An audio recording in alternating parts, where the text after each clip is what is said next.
Welcome to CBN4's Primetime News Package. I'm your presenter, Vanessa John Charles. Let's take a look at today's stories. Details on an upcoming Fashion Bouillon International Standard runway show. And a workshop for further development of Dominica. Stay with us, we'll be right back with news on these and others right after the break.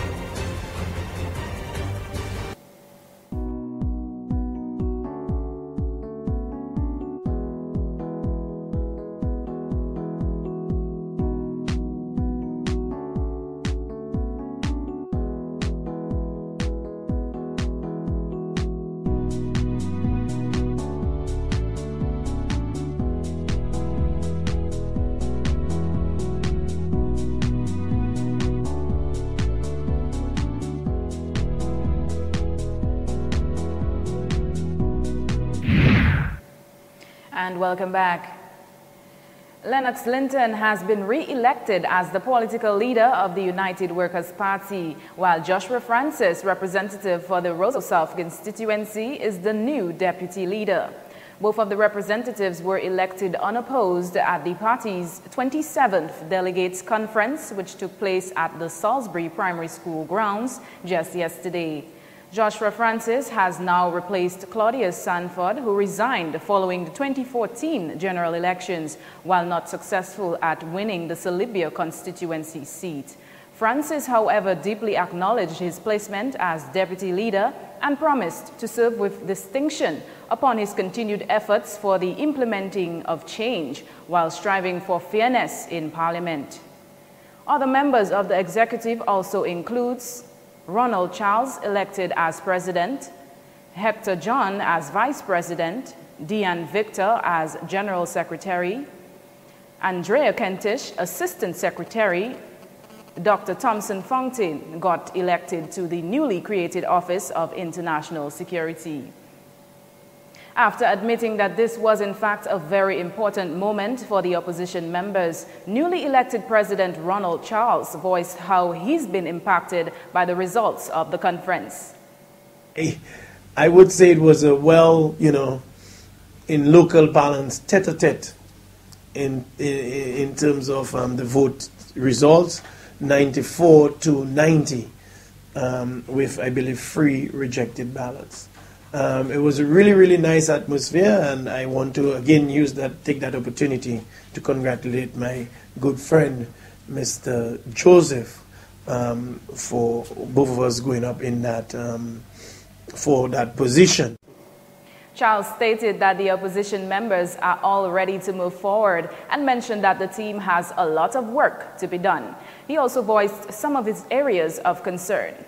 As the new president, I see first and foremost fundraising is being a very important issue for me personally, because the party needs, we need that kind of injection of money so that we can do what we have to do when the political season has arrived. But more importantly is to, look at it from a bigger perspective. Dominica needs the opposition party, and we are there to ensure that the entire Dominica benefit from the United Workers' Party. And a workshop to enhance Dominica's national quality infrastructure and agricultural private and public sectors took off at the Fortune Hotel. Various entities, including the Bureau of Standards in solid partnership with the Ministry of Agriculture, Trade, Energy and Employment, Fisheries and Forestry, all seek to better Dominica's economic development while making way for greater import and export opportunities region-wide, also enhancing Dominica's competitiveness in the region. CEO Derek Omar stated this regional plan for national development can only be executed in its entirety if a demand-oriented private sector-driven national quality infrastructure is being implemented at the national levels. Omar believes that in order to obtain progress of such a plan, there should be continued dialogue between the national quality infrastructure institutions for development of the right services in support of private industry needs. Meantime, Director Dr. Steve John expressed the importance of national quality infrastructure being critical to Dominica's overall growth. He mentioned that the national quality infrastructure actually certifies that goods or services meet the needs of the market, in line with some of the other key elements. Dr. Steve John stated, "You must have a standard that sets the criteria for the product. You need a system that says the standards requirements are met. And you need to have a body that certifies that the test results are correct." He expressed that in order to export, the regional partners will identify whether or not the country's standards and testings entail the necessary international requirements, making way for accreditation, which provides the international recognition critical to export purposes. By now, many must be aware of the action by the Commonwealth of the Dominica Police Force in getting street-side vendors out the sidewalks and into the market. Extremely content with the results by their decision thus far, Mayor of the City of Roseau, Irene John, says the move should be taken a long time ago. The vendors, they have been told from time immemorial that they're not supposed to be on the sidewalk vending. The sidewalks are for persons to be able to commute, to be able to move freely. What I can say is that the vendors, they have complied. Most of them have moved to the market. There are a few stubborn ones who refuse to go to the market, and they have set up shop on the sidewalks on the other side of Wayne Feeds by Flossie Joseph, you know. John stated that the idea was not to move from one sidewalk to another. While it is true that most of the vendors have moved from Courts Furniture Store, ACS, Lime, and HHV Whitchurch, it has been brought to her attention that some are still setting up shop in these areas. It was really getting out of control the way the vendors had just taken over the sidewalks. You could hardly move. People could hardly move. They had to be walking and jumping through trees. And even with the vehicles on the sidewalks, in addition to setting up shop, they also have their vehicles parked on the sidewalks. So you can imagine how difficult it was for people to really access the sidewalks. She asserted that the question which lingered was whether or not there was sufficient space at the market. After making a call to the superintendent of the Roseau Market, John said that she was clearly informed that there was enough space at the market for vendors to use. She says that the right space for vendors is at the market, where the government has set for them to vend. And coming up next, Fashion Bouyon International Standard Runway Show. Find out more on that story right after the break. Don't go away.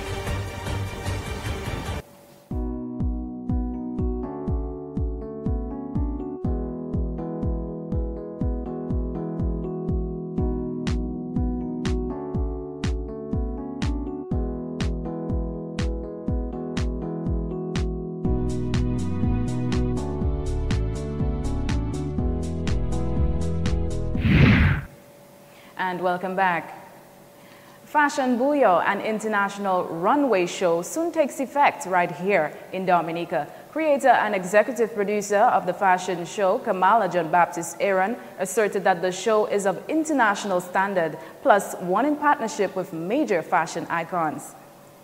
What it is really a fashion, lifestyle and culture event of an international standard that we're bringing to Dominica. We have partnered with Mr. Terry Donovan, who is a producer of major fashion events all over the world, including the biggest of them all, New York Fashion Week. And we have partnered with him to produce Fashion Bouyon Dominica. And we have already confirmed 2 international designers to participate in this event, both of which people would have seen on the Emmy-nominated hit runway show, actually fashion show, produced by supermodel Heidi Klum, Project Runway. Aaron actually expressed that the show itself is the result of her divine passion for fashion. She believes there is a lot more to fashion than clothes and makeup. Hoping that the show will be a success, she even pointed out that after witnessing various fashion show happenings in other parts of the Caribbean, such as New York and London, her idea was to host a similar event right here in Dominica. To introduce, we are hoping that this event will be an annual event and that it grows bigger and bigger. We have gotten the stamp of approval from the Ministry of Tourism and the Discover Dominica Authority because they understand the value of such an event to the destination and what it can do for Dominica. And we are happy to have their support so far, and we expect that the rest of Dominica will patronize the event because of what we're trying to do here in Dominica. Meanwhile, Terry Donovan out of New York, who will be producer of Fashion Booyah, said that a lot of planning goes into these shows, seeing that he and Kamala has been planning the show now for 5 years. Definitely there's a lot of planning that has to go in such events. I have produced Summer Sizzle in the British Virgin Islands for the past, this is my 7th year actually this year, and Summer Sizzle BVI I mentioned because that's Kamala has been following that event for the past 6 years, and she really loved the concept of it. And there's a lot of things that has to go in place, of course, really getting the right partners involved, okay, to produce such a show. Fashion Booyah, it definitely will create that platform for bringing international designers and star models to the island. And so all of the planning that has to go into effect, it takes a while to get it going. Donovan admitted that he will be bringing the New York City style to the runway. Casting call was last Saturday at the Windsor Park Sports Stadium. The show, however, is expected to take place on the weekend of May the 29th to the 21st. And still in line with more entertainment, Music, Model, Talent, and Showcase of the Islands is an organization started off in Nassau, Bahamas, recruiting delegates from around the region via auditions. 9 Dominicans will represent Dominica in the Music, Talent, and Showcase of the Islands. At an official ceremony to commemorate the event, it was held last Thursday at the Anchorage Hotel, where local songwriter Ian Jackson turned out to be one of the selected individuals to attend. Mr. Jackson stressed that young people sometimes do not have the opportunity to expose their talent here in Dominica, which is one of the reasons why he sees it as a good opportunity for them. It is for the young people. As you know, my daughter is a singer, and she's just 16, but I've been writing her songs from the time she had been 9 years old. She has been exposed to competitions, and a number of the other young people like her have been exposed to competition and been doing well in Dominica. We have had several young people in the past who have been in competitions in Dominica throughout my years covering the art and entertainment, because I'm also a freelance journalist for the Sun newspaper. For 20 years I've been doing this, and so I've been covering art and entertainment in Dominica. I've been looking at young people, and I always, cry about the fact that the young people in Dominica are so talented and they don't have the opportunity to expose themselves. And here comes MMTS. Jackson also stated that he has made recommendation to the DFC to sacrifice one band from the Creole Festival, one of our major activities here in Dominica, and bring down a few promoter persons who represent labels so that some lucky individuals could be offered contracts. He also stated that his presence on the team will be that of a writer. It just happened, I came on board, that I came to with my daughter, and recognizing that I'm one of the leading songwriters. It seems in Dominica, I've won a number of awards, and I just was the last recipient as a writer of the Golden Drum Award in 2013. So on that premise, I was allowed to be part of the team and also do some writing for the guys on the team. And that's my role really as a songwriter. But as a person that's actually showcasing on stage, I will not be on stage, I'll be in the background doing the writing. Meanwhile, Janae Jackson, daughter of Ian, said that she will use this as an opportunity to develop her gifts. I think it's a journey that I'll build my confidence and to just develop my God-given talent and my skill. And it has been an awesome journey so far, and it's just been learning experiences, taking different educational tips from people like Mr. Alwyn Bully, Natalie, and it has just been wonderful thus far. It's like a family, and family for come and go. Well, honestly, I really didn't know that they had this forum, the MMTS. I was called, I was all the way in the countryside, and I just couldn't miss that opportunity because from a tender age I always have been saying that I will be famous, and any opportunity that I get in Dominica I will take it. And I wouldn't say I felt inspired or anything inspired me, but I guess the opportunity just came to me and I would not let that pass me by. And in other news, the government of Dominica, in collaboration with the People's Republic of China, will soon embark on a $7.5 million two-lane bridge in the York Valley area near the hot water at Layu. Parliamentary representative for the St. Joseph constituency says that the Ministry of Public Works will be responsible for the project, which is a gift from the People's Republic of China to the Commonwealth of Dominica after the collapse of the Matye Dam in 2011. The bridge is estimated to cost in the region of about $7.5 million. We have already identified 3 contractors, seeing that the bridge is been funded by the Chinese government. As we speak, a one-lane bridge still exists in the area where the two-lane bridge will be constructed. After Matye Dam collapsed in 2011, the government of Dominica invested $250,000 to have the center portion of the bridge rehabilitated to facilitate members of the community. However, the People's Republic of China, through their ambassador, made a promise of a two-lane bridge to Dominica.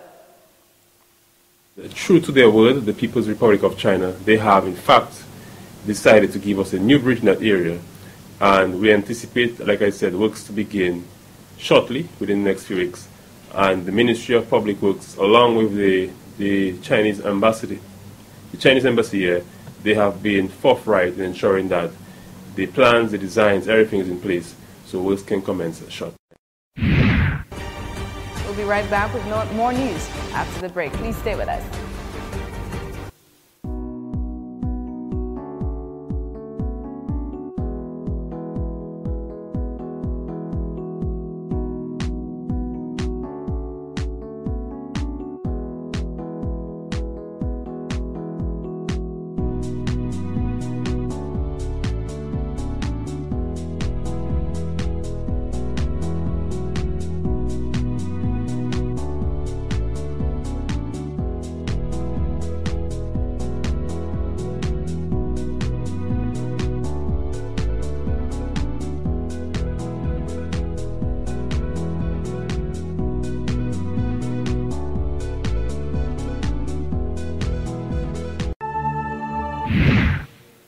And welcome back.